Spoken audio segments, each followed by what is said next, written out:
Hello viewers, I can very well understand that now it is high time and your exam is coming near. In your UPSC exam, I can understand that most of you are a bit fearful about the section of the history, particularly ancient and medieval history, modern history, and so as topics of art and culture. So you are perplexed what to read, what not to read. To solve your problem, to be little helpful in your preparation, Culture Quantum is going to come up with the most probable topics of ancient medieval art and culture and modern Indian history. अभिवादन स्वीकार कीजिए नीरज राव का culture quantum के इस अध्याय में, जो कि है आधारित most important topics from history in UPSC prelims exam 2025. So let's start with the most important topics of ancient and medieval. As far as ancient and medieval is concerned, one of the area which is often asked in exam about many of the regional dynasties, and today Culture Quantum is going to pick up the topic of regional dynasties in between 200 AD to 8th century AD, and basically those dynasties which are in the Gupta age and so as in the post-Gupta age. So let's start.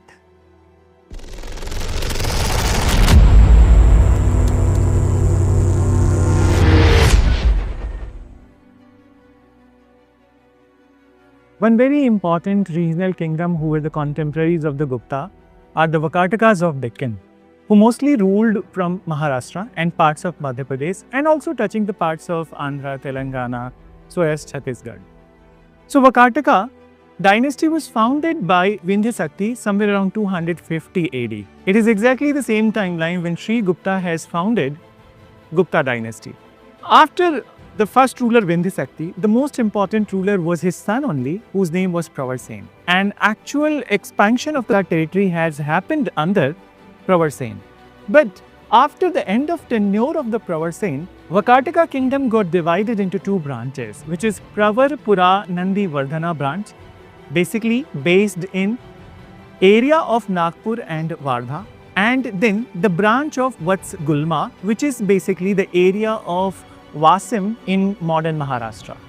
As far as the first branch, that is Pravarpura Nandi Vardhana is concerned, one of its ruler was Rudrasen II, and Rudrasen II was married to daughter of Chandragupta II Prabhavati Gupta. Around 385 AD, death of Rudrasen II happened in an unfortunate way, but it led to Prabhavati Gupta becoming the de facto ruler of Vakataka kingdom of the first branch under the guidance of her father Chandragupta II. Prabhavati was blessed with two sons, and these two sons were Divakar Sen and Damodar Sen.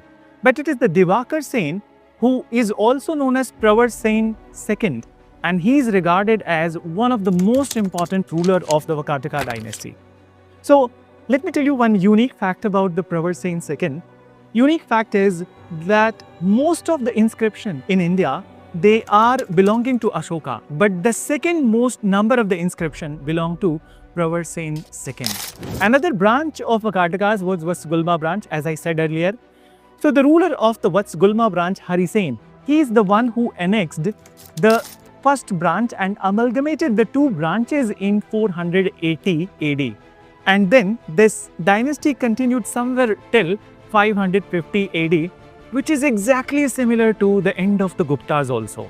As far as the contribution of the Vatsgulma branch is concerned, this is the branch which patronized Ajanta and Ellora caves. Many of the premises were patronized by either the rulers of the Vatsgulma branch or their ministers.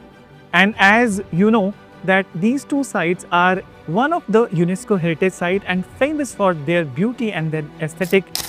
Coming to another very important dynasty during the Gupta's rule, that is Abhiras.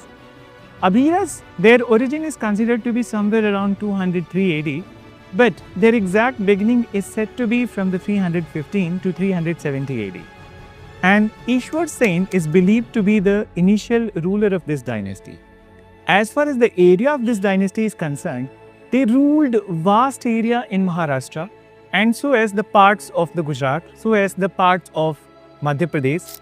In nutshell, it can be said that they ruled the Konkan part or the coastal part of Western Ghats. One important fact about the Abhira dynasty is that their history is shrouded in much of obscurity and not many details are available about it.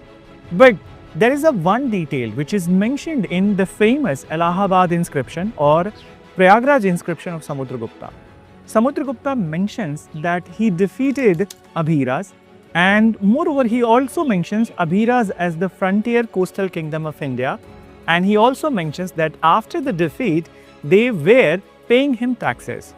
As far as the end of this dynasty is concerned, they lost some part of their kingdom to Kadambas and Vakatakas, but they were completely replaced by Traikutakas. They were also one of the frontier dynasty. So let's talk about who were Traikutakas. Traikutaka Dynasty ruled northern Konkan in between 388 to 550 AD. Indradat was the initial ruler of this dynasty and he is the founder.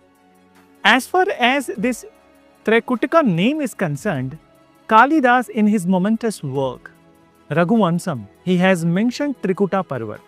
So they trace their name from the Trikuta Parvat, which is three-peaked mountain. And this three-peaked mountain is present in the Konkan area. Moving ahead, Dhar Sen was the most important ruler of this dynasty who has expanded this kingdom. But as far as the decline of this kingdom is concerned, it was annexed by the Vishnukundina ruler Madhav Varma II. Traikutaka dynasty ruled in between 388 AD to 550 AD. The next not so very well known regional dynasty during the Gupta rule was Salankayana. Salankayanas ruled in between 300 to 440 AD, and they basically ruled between area of Godavari and the Krishna river. In fact, it is the Salankayanas who have been mentioned in Geography of Ptolemy, which was written around 140 AD, and it is the Ptolemy who has mentioned that Salankayanas were the inhabitants of the region between Godavari and Krishna river.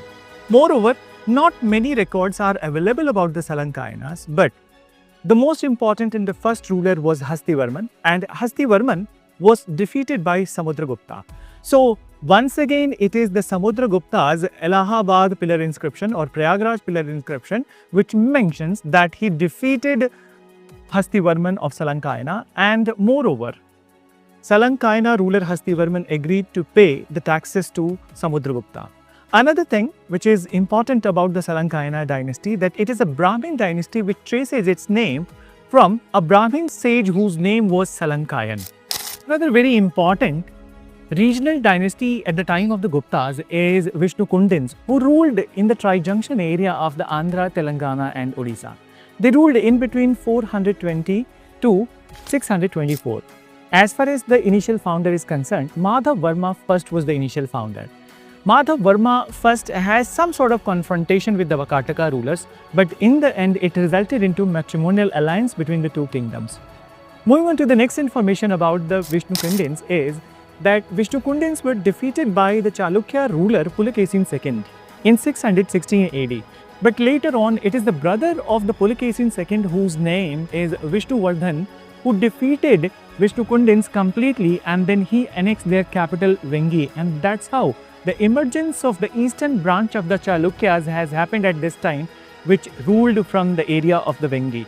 So the reality is that Vengi was the initial capital of Vishnukundin. Another very important dynasty is Sharabhapuriya Dynasty, which ruled in between 5th to 6th century AD. They were initially vassals of Gupta or feudatories of the Gupta, but after the decline of the Guptas in 5th and 6th century AD, they became independent rulers of Odisha and Chhattisgarh area. Sripura was the capital of dynasty, and moreover, Sarabha was the first ruler of this dynasty.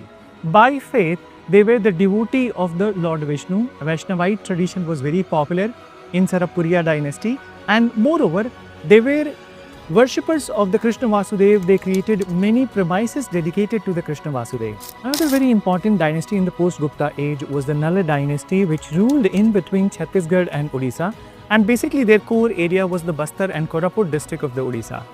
Bhavat Varman or Bhavadat Varman was the initial ruler of this dynasty, who is remembered from his Rithapur copper inscription.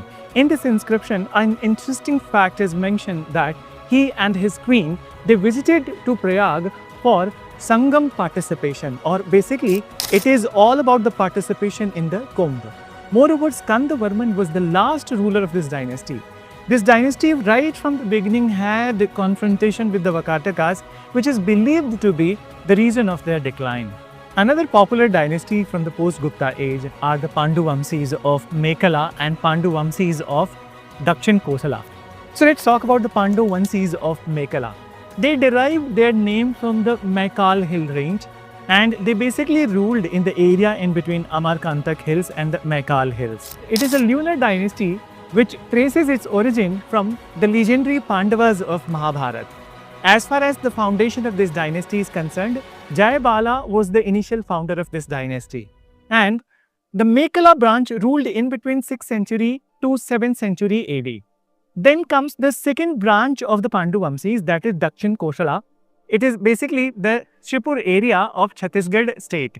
And Panduvamshis of the Kosalas, they also, since they are associated with Mekala, they also trace their origin from Pandavas, and their most important ruler was Indrabala. Panduvamshis were perhaps they were feudatories of the Guptas and Vakatakas, and by the 8th century AD, they lost their kingdom to newly emerging equations in the eastern part of India. Another dynasty which I want to mention is the Bhoj dynasty of Goa. You must have heard about the Bhoj rulers of Madhya Pradesh or Bhoj rulers of Rajasthan, but Bhoj rulers of Goa were also equally famous. And it is believed that they ruled in between 3rd century AD to 6th century AD. Moreover, they are believed to be the branch of Haihaya dynasty, which traces its lineage from the Yaduvanshis of the Mathura. Devraj was the initial ruler of this dynasty, and Chandor in the modern Goa was their capital. One of the very popular and very famous area of ancient India is Kalinga. Kalinga is basically the coastal area between Godavari and Mahanadi river. And this area became famous under the Chedi Mahajanpad and the ruler of the Chedi Empire, Kharvela. But after the disintegration of the Kharvela Empire, many small dynasties emerged in Kalinga area. And some of the important dynasties of this area are the Matharas, Pitribhaktas. So let's talk about them. One of the initial important dynasty which emerged from the disintegration of the Chedi dynasty were the Matharas. And Matharas basically ruled between the Ganjam district of Odisha and Srikakulam of Andhra Pradesh. Shakti Varman was the first ruler of this dynasty, and they followed Vaishnavite faith. For the first time, it is Shakti Varman who took the title of Kalingadhipati, which means he was the lord of the Kalinga. But this dynasty was overthrown from area of Odisha and Andhra by the Pitribhakta dynasty. So let's talk about the next dynasty, which is Pitribhaktas. Pitribhakta dynasty ruled in between 5th and 6th century AD in the areas of southern Odisha and parts of Andhra. Umavarman was the first ruler of this dynasty, and he defeated Mathura king Anant Saktivarman. Moreover, he also took the title of Kalingadhipati, which means Lord of the Kalinga. Moreover, this dynasty met his final fate by defeat from Eastern Ganga dynasty. So to know about Eastern Ganga dynasty, you must see last year videos of Culture Quantum on most important topics of ancient and medieval. So with these all topics, please cover those topics also. So finally, let's talk about one last dynasty.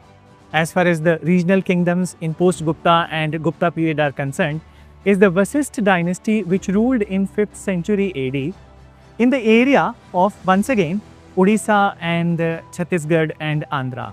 And they were more concentrated in the Vijayanagaram district of Andhra. Guna Varman was the initial ruler of this dynasty, and Anant Varman was the last ruler. They traced their lineage to the Vasishtha Gotra. And moreover, this dynasty was the follower of Lord Shiva. They were not the followers of Vishnu, which was practiced in the Mathara dynasty. So today you learnt about important regional dynasties during the Gupta age and post-Gupta age. I hope it will help in your preparation. Moreover, the notes of these videos, my own handwritten notes, will be available in the Telegram channel, and to find the link of Telegram channel, please see below in the description. In other words, the Telegram channel is t.me/Culture Quantum. So download the handwritten notes from the Telegram channel. Till then, stay connected to Culture Quantum and please do not forget to share, subscribe, like and comment on this video. Thank you.